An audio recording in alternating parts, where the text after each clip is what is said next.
Здравейте на всички! Днешното видео ще бъде на тема как да гледаме и да отваряме рекламите в сайта Hits4Pay от системата KineMark. Доста от вас ми писаха както в блога, така и на имейла дали е възможно да направя някакъв вид туториал, някакъв вид обучаващо видео за това как точно да се гледат рекламите и да се пускат в този сайт, така че сега ще ви покажа нагледно точно какво трябва да направите. Отивате на началната страница, отивате на My Account, пишете си потребителско име и парол, логвате се в сайта.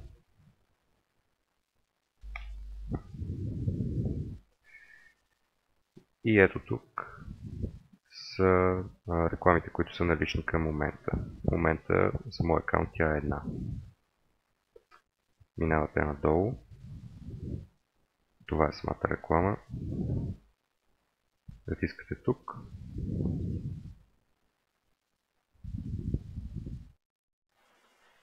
И ви се появява рекламата на дадения рекламодател. Тук отгоре ви е дадено, че в момента се зарежда. Моля, изчакайте с многоточие. В момента, в който се зареди, ще ви бъде изписано, че вашия акаунт е кредитиран. Принципно, докато чакате, може да отворите други pay-to-click сайтове и да гледате и отваряте реклами в тях, за да може да си спестите време. Аз няма да го правя, защото в момента съм отворил, освен браузъра, Mozilla съм отворил и ето тази програма за правене на видеозапис. И има голяма вероятност, ако отворя допълнително прозорци, да се зареждат, да се пренатовари компютъра. Това няма смисъл в момента. Можете да превъртите напред видеото. Предполагам, че до около половин минута ще бъде заредена рекламата.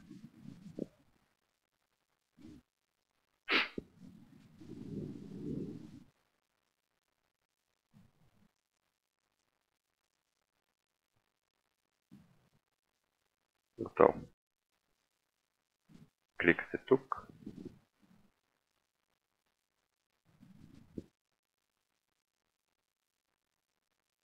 И от тук нататък вече може да излезете от акаунта си. Отивате на Home, Logout и всичко е готово. Както виждате, няма нищо сложно, просто ако до сега не сте се занимавали точно с подобен тип сайтове, може да ви се стори леко трудно в началото. Това е от мен. Чао и успех с сайтовете от системата KineMark.